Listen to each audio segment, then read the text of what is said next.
Coming up on today's episode.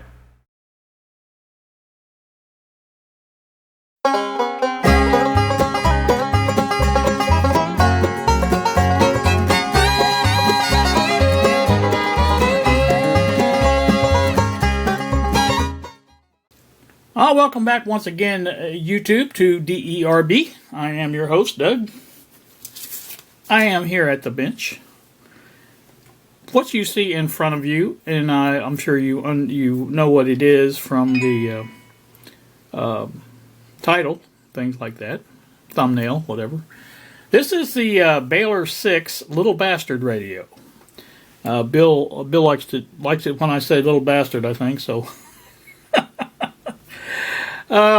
Anyway, this radio came to me, and I'm going to link to a thread on Antique Radio forums about this radio, and you'll see at the bottom I posted some additional information. But like I said, what I'm going to do is kind of go over what's been gone wrong with this, or how I got this radio, and basically all the different things that I've done. It's been a year since I posted, I think, part 2 on this.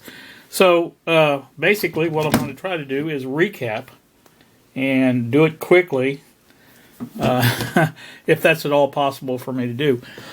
So what we got here is, like I said, the Baylor 6 radio. These were sold under many, many different names. I think Marvel was another one. If you look under Radio Museum, you'll see a link to I don't know how many different versions of this, all with the same number. I'll put the number on the screen because I don't recall it offhand. But these radios, like I say, were 6 transistor radios, and they were, the SAMs that I have says 1962. Now, from Japan, these radios came, and like I said, most of the radios at that time were made with germanium transistors.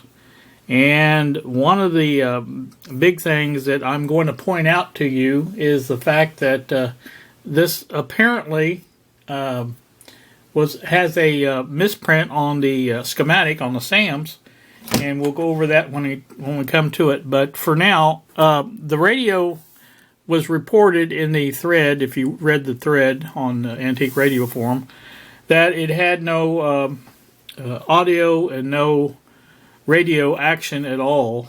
It was basically dead. I think he did say he got a pop out of the speaker when he turned it on, but that was about it. And so he went through several things with the people on the forum suggesting things and that. And I don't think he got it to work at all. And so he, at the end of the thread, you can see he says he's going to put it for sale. He did. I bought it. And thanks to Bill. Thanks, Bill. When I got it, the radio had the tantalum, what do you call it?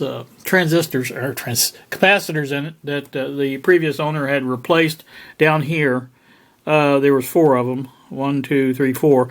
I don't care for tantalum capacitors, so I put in the correct E caps in there. And I said correct. They may not be perfectly correct as far as the voltage ratings, but the capacity ratings are right on spot on the money. And I put these in backwards at first because I guess this has a positive ground. You got to really watch that with little transistor radios because some of them do have positive ground. So after getting it figured out and switched around, I got the capacitors are in there correct now. And so there was one left to do, and that was underneath the volume control up here. Actually, the volume control over here. And I don't even know, you can't see it now, but I may try to post a picture of it on here somewhere. But it is basically back underneath that volume control right there. And the only way to get to it is to take the volume control out. And you can't even see it down in there. But I did replace that. That's the audio coupling cap. And that's probably the most important one to replace as far as ones that need replacing on these. So basically what happened was, after that, I went to work on it, and as I stated in the last video on the Texan 2P3 radio, I like to get the audio section working first, and that's exactly what I did. I found, if you look at this, I'm going to call it a mess, but you can see there has been a lot of soldering in here, and it's not been done by me, because when I got this, there was just one solid big blob here. So it was basically all shorted together, and I got my solder wick out and went to town working on this, and eventually got this to where the audio section worked. And that's basically was half the battle in my book. And so after that, I took the signal generator, I don't know which one it was, I think the HP, and pumped a 455 modulated tone through it, and it came out the speaker. So that part was working, and that was a good, I think that was a tremendous step.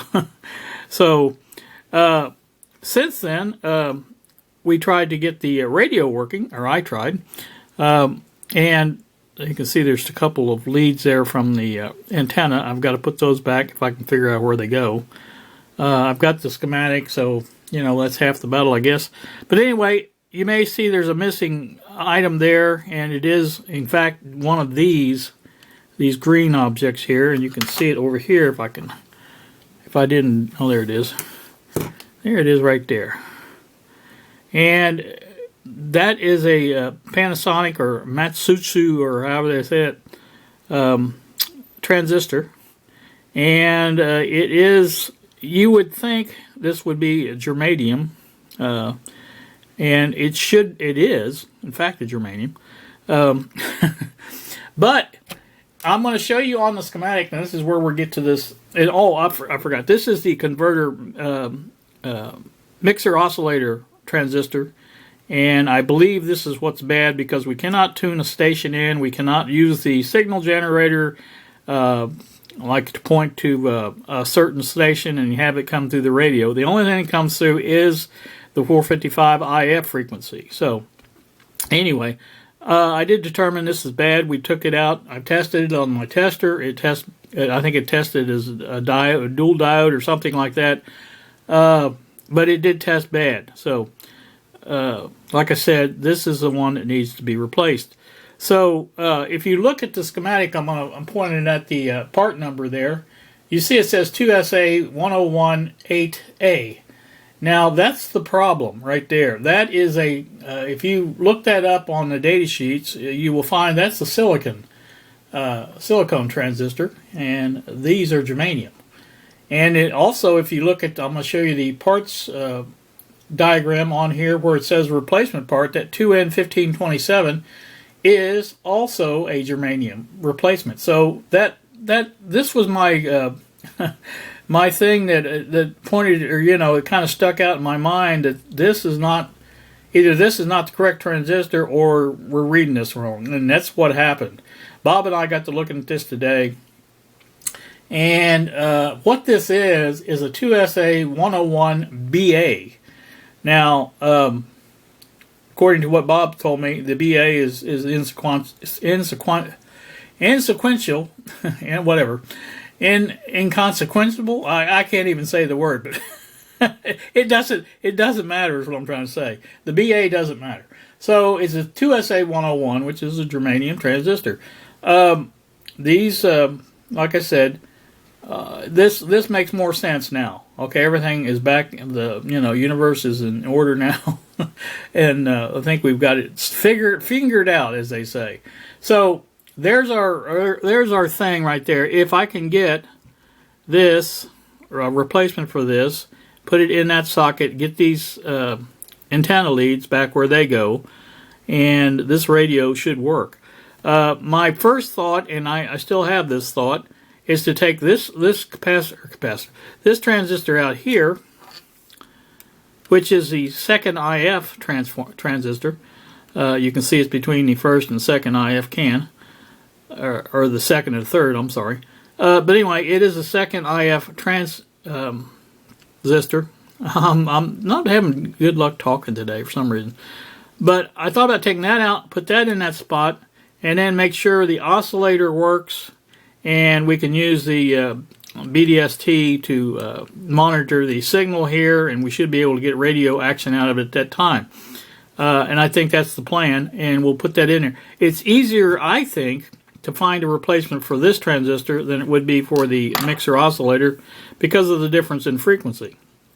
Now, not saying it's going to be easy, but like I said, I think this one will take just about any old germanium transistor, PNP that is, and be able to work with that. So that's the plan on this, and like I said, I know this is a long, drawn-out explanation, but I wanted to kind of catch you guys up because it has been a year. And like I said, that's what we're going to do, or I'm going to try to do. I say we, it's me and Bob.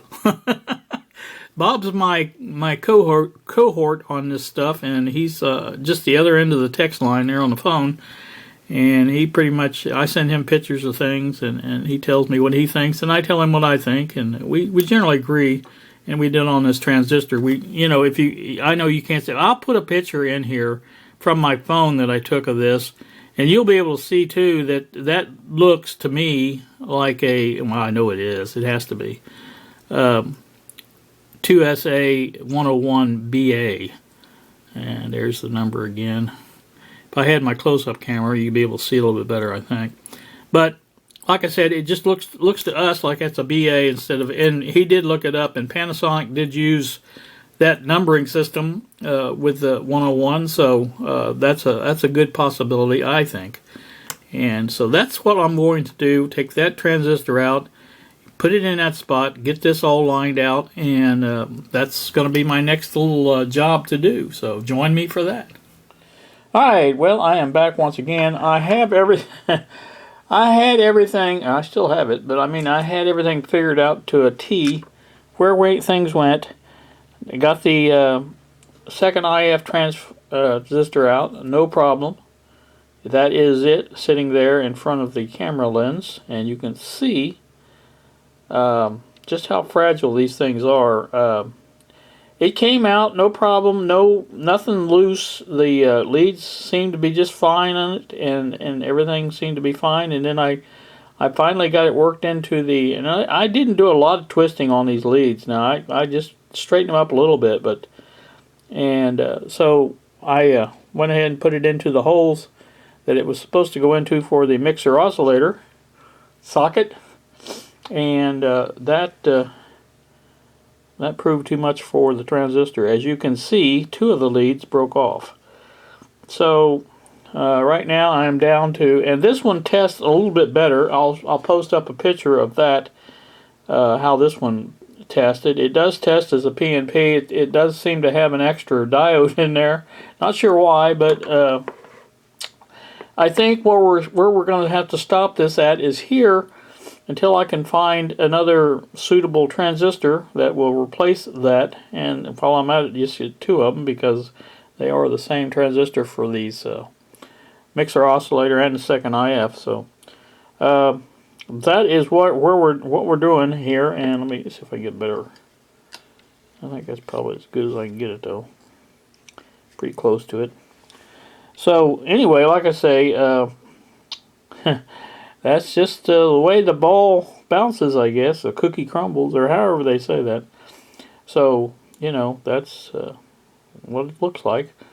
And we'll have to leave that until I can figure out something. Now, I do have a box of old transistor radios, and it's very possible that there's, you know, for the second IF, I would say any germanium, just about any germanium PNP transistor would work. Because I think they're all about the same as far as frequency ranges.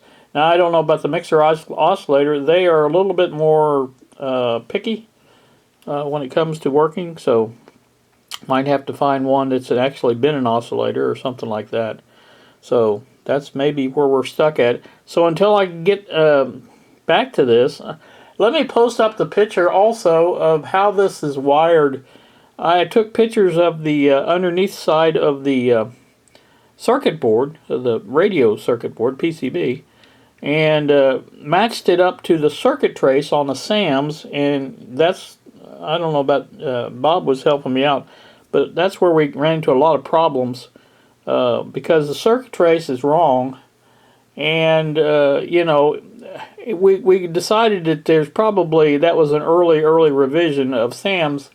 They usually get the first ones out the door, you know, and make their SAMs of them, and that's it. So what I have is probably a later revision, and it's slightly different. So you know, it's not a big deal, but just takes a little bit more time to trace out and things like that. But I think we got the. In fact, I know I got it right, but it's just a matter. It is really, you know how small this thing is. And it's just really hard to get one of these small transistors down into the correct place, because by the time you get the body of the transistor down far enough to be in where the holes are at, you're blocking your view completely of what's what. Now, somebody suggested putting a socket in for these, and that would probably work as well, but I don't have any sockets, so... Anywho, that's, like I said, that's where we're going to leave off, but you can see in the picture I posted that I have it figured out now exactly where everything goes. The antenna leads, the green and the black there, those are, you know, I have pictures of the, well, not pictures, but video from the first part, and it clearly shows the green wire in there where it went, and I didn't see the black one so good, but it could only go another place. And that's on the where it's marked on the picture there. So, all right, that's going to do me. Like I say, I just wanted to come back and give you a little update on this. I don't know what I'm going to do. Again, I'm going to look around my junk box, see what I can come up with, and see. We'll go from there. So, all right. Welcome back again to the bench here at DERB. We are back on the Baylor 6 radio. Affectionately referred to as Little Bastard by Bill, old 64 goat. I'm going to show you a clip of what I did earlier this morning and show you that this, let me tell you first, this transistor here and this transistor here are the ones I replaced. This is a mixer oscillator. This is a second IF. Both these are 2SA101 transistors that I got off eBay, and they are supposed to be the same as these here, which has got the BA after them, but, you know, again, not a big deal. Let me put that clip in here where I show you I tested this, and the radio frequency does get through, or the IF frequency does get through to the speaker, and we'll see that. Like I said, I have a battery in here, I have the radio ready to go. Now, let's take a listen and see what we got here.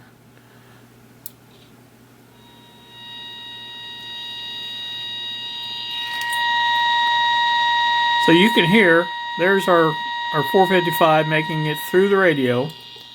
So now that you have seen that, you know that the radio is working as far as getting that signal through. But we got that far before, and that's not a big, other than the fact that we did get the parts replaced and it still works.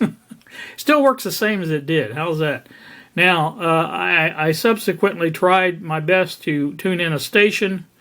The local station here usually comes in pretty easily, and that did not work.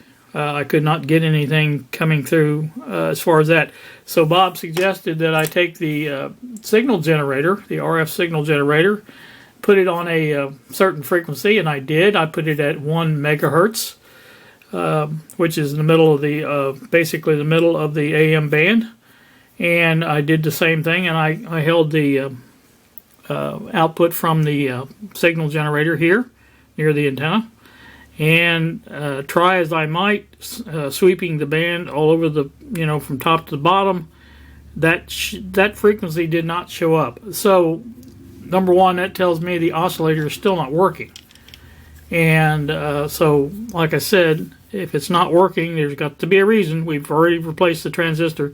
To me, the transistor was the first one to look at because, for one thing, the old transistor tested as an NPN.